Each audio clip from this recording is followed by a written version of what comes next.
The Situation Room with Wolf Blitzer, weekday afternoons at 5 Eastern on CNN.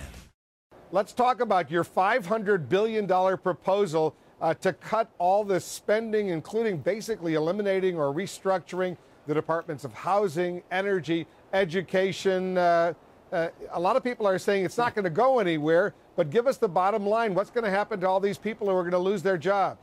Well, here's the amazing thing is I'm talking about $500 billion in cuts, but that's only a third of the problem for 1 year. Our deficit's $1.5 trillion. So I figure I'm being very modest with my proposal because I'm only going to tackle a third of the problem. And to what I tell to people who say, oh, we can only do 50 billion or 100 billion because it'll dislocate people, what I say is, what are you going to do when we have no money left to pay for our bills?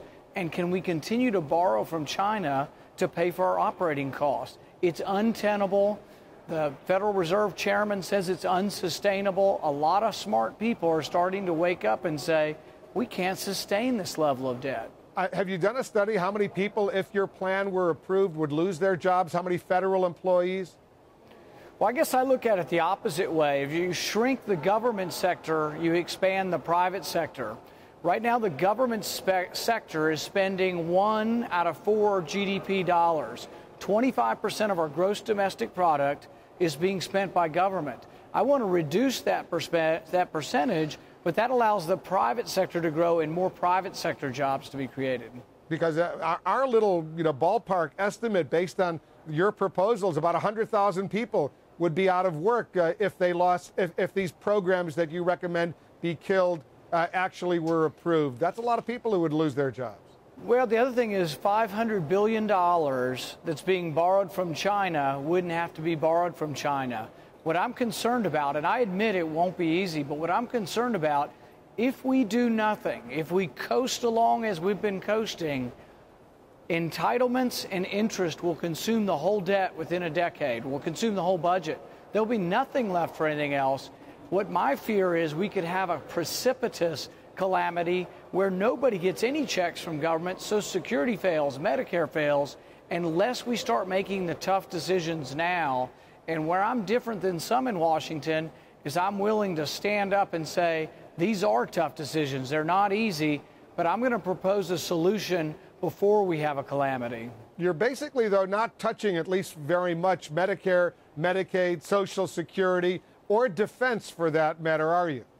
Well, we do cut military spending by 6% out of the 2011 budget.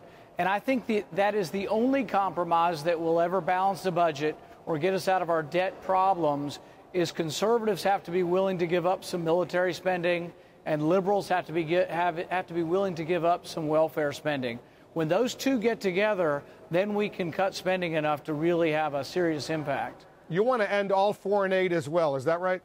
Yeah, and in fact, the other day, Reuters did a poll. 71% of the American people agree with me that when we're short of money, when we can't do the things we need to do in our country, we certainly shouldn't be shipping the money overseas. What about humanitarian aid, for example, to Africa? You want to end all of that? Well, it's interesting. I have a great deal of sympathy for people in Africa who are struggling under AIDS and various diseases, malaria. But it's interesting, foreign aid has been estimated that 70% of foreign aid is stolen off the top by corrupt, autocratic dictators in Africa and various other places. Look at Haiti. I have a great deal of sympathy. I've been to fundraisers privately to send money to Haiti. But at the same time, you don't want to just keep throwing money to corrupt leaders who steal it from their people.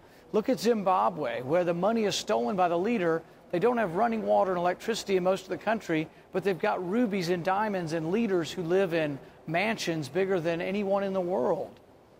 What about the $2 billion or $3 billion that goes every year to Israel? You want to eliminate that as well? Well, I think what you have to do is you have to look, when you send foreign aid, you actually send quite a bit to Israel's enemies. Islamic nations around Israel get quite a bit of foreign aid, too. Egypt gets almost the same amount. Almost the same amount. So really you have to ask yourself, are we funding an arms race on both sides? I also have a lot of sympathy and respect for Israel as a democratic nation, as a fountain of peace and a fountain of democracy within the Middle East.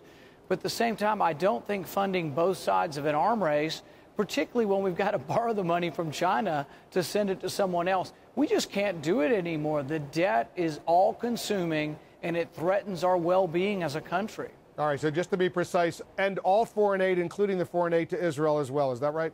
Yes. All right, Senator Rand Paul, thanks very much for coming in. Thank you, Wolf.